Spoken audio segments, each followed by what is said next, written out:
Value zone hyper mart ఇప్పుడు మన అమీర్పేట్ లో ఈ సెప్టెంబర్ 18న గొప్ప ప్రారంభం.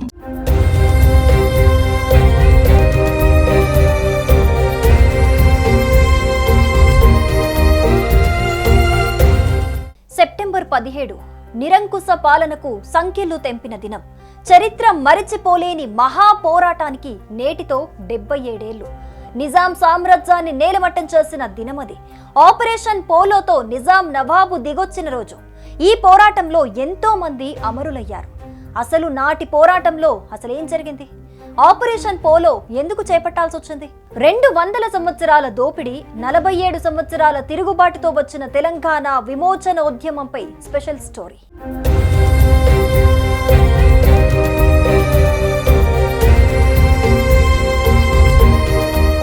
1947 ఆగస్టు 15న బ్రిటిష్ వారి పాలన అంతమై భారతదేశమంతటా స్వాతంత్ర సంబరాలు జరుపుకున్నారు.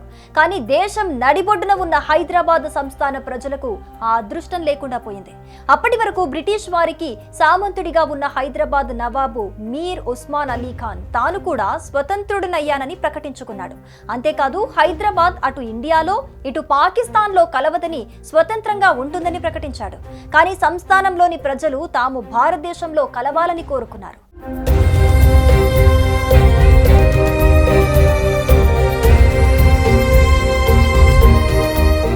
ఆనాటి హైదరాబాద్ సంస్థానంలోని తెలంగాణ, మరాఠ్వాడ, కర్ణాటక ప్రాంతాల్లో ఇంకా ఫ్యూడల్ పాలన కొనసాగుతోంది. ఒకవైపు దేశ్ముఖ్, జాగీర్దార్, దొరల వెట్టి చాకిరిలో గ్రామీణ ప్రజానికం మగ్గిపోతుంటే మరోవైపు నిజాం అండతో రజాకర్లు చెలరేగిపోయారు. ప్రజల మాన ప్రాణాలకు రక్షణ లేకుండా పోయింది. గ్రామాలపై పడి ప్రజలను దోచుకుని హత్యాకాండను కొనసాగించారు. నిజాం ప్రోద్బలంతో రజాకర్ల నాయకుడు కాసిం రజ్వీ ఢిల్లీ ఎర్రకోటపై అసఫ్ జాహీ పథకాన్ని ఎగరవేస్తానని విర్రవీగాడు. ఇలాంటి పరిస్థితిలో నిజాం నిరంకుశ పాలనకు వ్యతిరేకంగా state Congress, communist party, Arya Samaj తమ వర్గాల్లో పోరాటాన్ని చేపట్టాయి. ఈ సంస్థలన్నింటినీ నిషేధించాడు ఉస్మాన్ అలీ ఖాన్.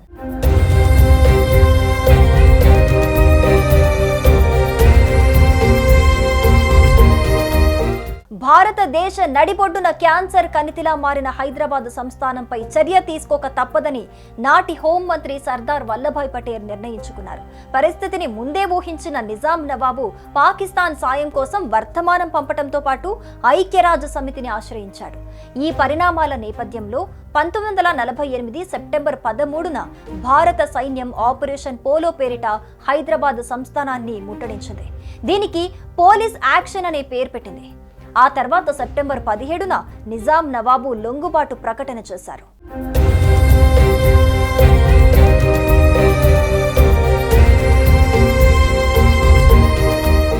నిజాం సంస్థానంపై భారత ప్రభుత్వం జరిపిన సైనిక చర్యకు ఆపరేషన్ పోలో అని పేరు.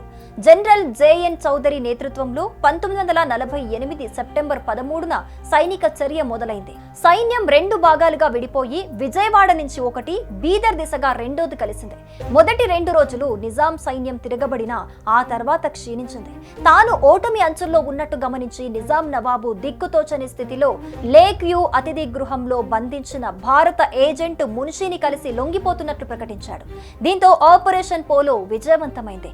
సెప్టెంబర్ 13న జేఎన్ చౌదరి నాయకత్వాన ప్రారంభమైన దాడి సెప్టెంబర్ 17న నిజాం నవాబు లొంగిపోవటంతో పూర్తయింది. సెప్టెంబర్ 18న సైనిక చర్యకు నేతృత్వం వహించిన జేఎన్ చౌదరి సైనిక గవర్నర్గా పదవీ ప్రమాణం చేశారు.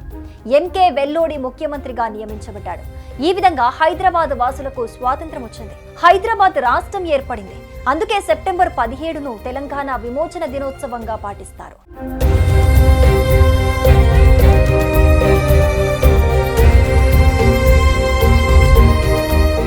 సుమన్ టీవీలో మీ పర్సనల్ అండ్ బిజినెస్ ప్రమోషన్స్ కోసం కింది నెంబర్కి కాంటాక్ట్ చేయండి. డ్రగ్స్, గంజాయి లాంటి చెడు వ్యసనాలకు దూరంగా ఉండండి. తాత్కాలిక ఆనందం కోసం జీవితాలని నాశనం చేసుకోవద్దు. డ్రగ్స్ విక్రయాలు, దందాలు నిర్వహిస్తే 180059996969 టోల్ ఫ్రీ నంబర్ కి కాల్ చేయండి. డ్రగ్స్, గంజాయిని నిర్మూలిద్దాం, భవిష్యత్తును కాపాడదాం.